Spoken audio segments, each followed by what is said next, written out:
भारत से पंगा लेकर मालदीव बुरा फंस गया है।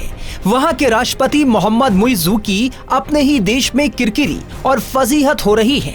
मोहम्मद मुइज़्ज़ू के कहने पर 76 भारतीय रक्षा कर्मियों के मालदीव छोड़ने के बाद वहां की सेना के हाथ पांव फूल गए हैं।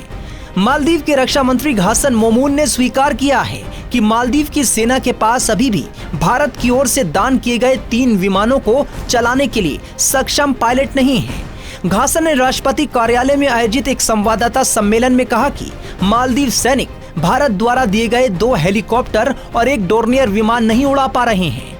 मालदीव के रक्षा मंत्री ने कहा कि मालदीव राष्ट्रीय रक्षा बल के पास कोई मालदीव सैनिक नहीं है जो भारतीय सेना द्वारा दान किए गए 3 विमानों को संचालित कर सके।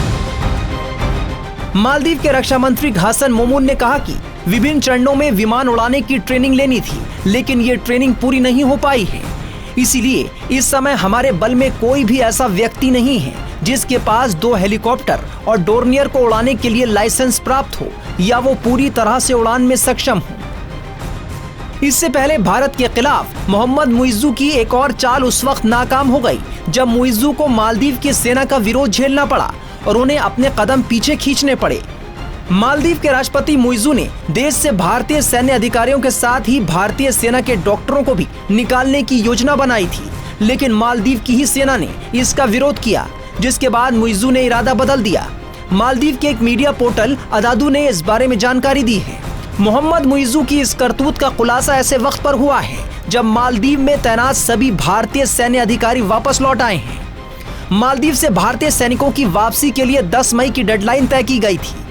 मीडिया रिपोर्ट्स के मुताबिक मालदीव की सरकार ने कहा है कि सेनाइया में डॉक्टर के रूप में काम करने वाले सैनिकों को छोड़कर मालदीव से सभी भारतीय सैनिक चले गए हैं। सरकार ने बताया कि कुल 76 भारतीय सैन्य अधिकारी वापस गए हैं।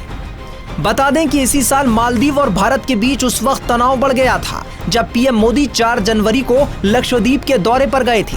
इस दौरान उन्होंने लक्षद्वीप की खूबसूरती की तारीफ की थी। साथ ही इस ट्रिप का एक वीडियो सोशल मीडिया पर शेयर किया था। इस पर लोगों ने कमेंट कर कहा था कि लाखों रुपए खर्च कर मालदीव जाने से बेहतर है कि लक्षद्वीप जाएं। इस बात से मालदीव के मंत्री और नेता भड़क गए थे। वहां के मंत्रियों ने पीएम मोदी के लक्षद्वीप दौरे को लेकर आपत्तिजनक टिप्पणी की थी। इसके विरोध में सोशल मीडिया पर #बायकॉट मालदीव्स ट्रेंड होने लगा था।